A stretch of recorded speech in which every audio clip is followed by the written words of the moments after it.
Ustaz, apakah semua ayat dalam Al-Quran dapat diterapkan di masa sekarang dan akan datang? Ialah Al-Quran. Al-Quran kitab jelas dijelaskan. Apa dalam ayat Al-Quran dijelaskan? Syahrul Ramadan alladzi unzila fihi Al-Quran hudal linnasi wa bayyinatin minal huda wal furqan. Kitab Al-Quran diturunkan pada bulan Ramadan sebagai hudan, petunjuk. Kalau petunjuk itu tak terbatas dia. Tak ada kalimat terbatas dalam Al-Quran, tak ada. Tak ada terbatasnya sampai hari kiamat. Hudal linnas, petunjuk bagi manusia. Hudal linnasi wa bayyinatin minal huda wal furqan, membedakan mana yang baik dan mana yang buruk. Jadi sampai hari kiamat, sampai kapanpun Islam masih, Al-Quran masih bisa untuk kita terapkan.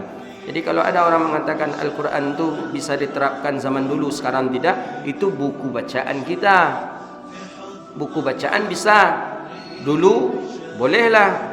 Yang dulu tak bisa dipakai sekarang. Tapi kalau Al-Quran tak bisa. Al-Quran ini mulai dari diturunkan oleh Allah SWT kepada Nabi, yang dibawa oleh Jibril, semenjak daripada itu, maka tetap Al-Quran itu kita amalkan sampai hari kiamat. Atau adakah ayat-ayat yang hanya relevan pada masa ayat-ayat tersebut diturunkan? Ya, ini tergantung kepada nengok asbabun nuzulnya. Apa contoh seperti khamar. Khamar itu dahulu belum ada hukum tentang khamar, belum ada. Orang minum khamar biasa saja, sampai orang salat dalam keadaan mabuk biasa saja dahulu kala, karena ayat belum turun. Setelah ayat turun barulah jelas khamar tu haram, khamar tu tak boleh, salat dalam keadaan mabuk tidak dibolehkan. Jadi apakah ada ayat itu pada masa-masa relevan saja? Tidak, cuma dahulu ada, tapi itu sebelum asbabun nuzul saja. Kalau sudah asbabun nuzul tak ada.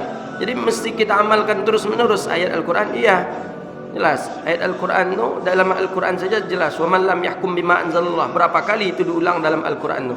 Siapa yang mengeluarkan hukum tanpa sesuai dengan ayat Allah, faulaika dalam ayat dijelaskan itu semua.